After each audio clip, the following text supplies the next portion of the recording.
Real Madrid are putting on a show here in North Carolina. Xabi Alonso's Real Madrid is looking scary. After an underwhelming 2024-2025 season, it was time for a change, and a new era is upon us. This Madrid team looks a lot better and more unified. New faces, new tactics, but the goal is always the same: to win trophies. Madrid are good, but are they good enough to win everything?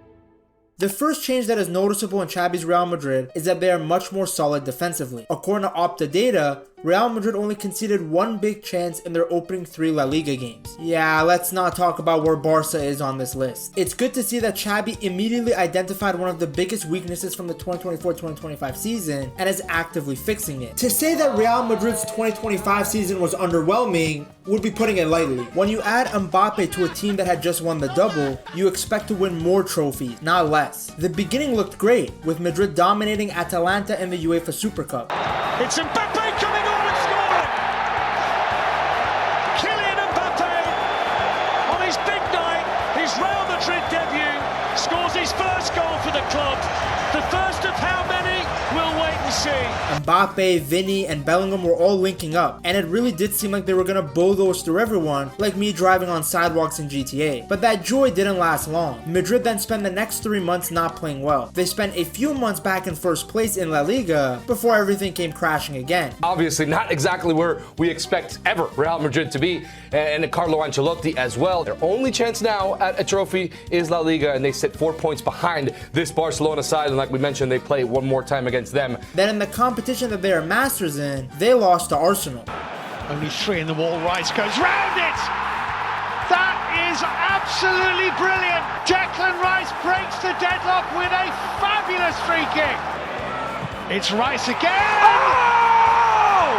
My goodness! Incredible!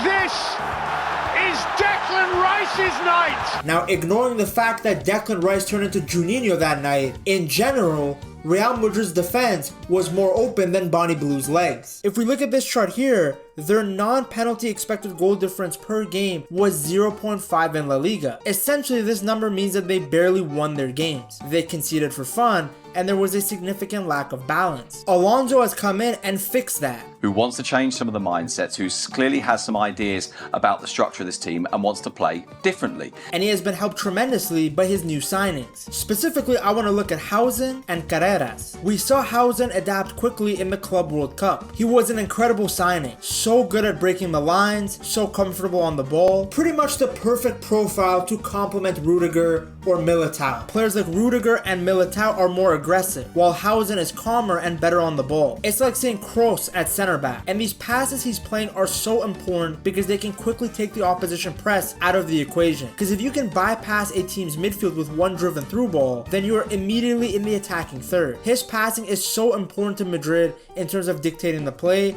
and having control in matches, something that was massively missing in 2025. In fact, Hausen is so good that Alonso called him one of the pillars of his new project. Having an actual center back helps Madrid out a lot too, because in the 2024-2025 season, they were constantly making makeshift back fours and moving players around in positions that they weren't comfortable in. Then at left back, Carreras has been fantastic. Even Alonso has been shocked by how good the Spaniard has been. I saw the craziest stat. Apparently, Carreras has had more accurate crosses after 3 games than Mendy did in his last 50 games. With all due respect to Mendy, because he has been an important member of some very good Real Madrid teams, as good as he was defensively, he didn't give you much going forward. Carreras, meanwhile, is so comfortable in possession. He offers Madrid another outlet when going forward, and his overlaps help create 2v1 situations with Vinny. On top of those guys, there's also Trent. He has looked good in moments, and I think people are making a big deal out of him rotating with Carvajal for no reason. There are so many games in a season for Real Madrid that both of them will get their opportunities. Not to mention that each of them brings something different to the table. Trent is an X factor, this incredible weapon on the right hand side. Alonso just has to find the right balance between giving him the freedom to do what he does well, but also maintaining a solid defensive shape. The closer Trent is to goal, the more lethal he is. But that also increases the chances that the team gets exposed on the counter. This is him pushing up the press, but Salzburg make their way out, and now Madrid have to sprint back. Here's another example from the same game, where Trent is essentially in a position where he has to pick which player he takes. He follows Kratzig on the wing, but that leaves Gluch open in the middle. The good thing though is that Alonso has experience dealing with wing backs who are better going going forward than they are defensively.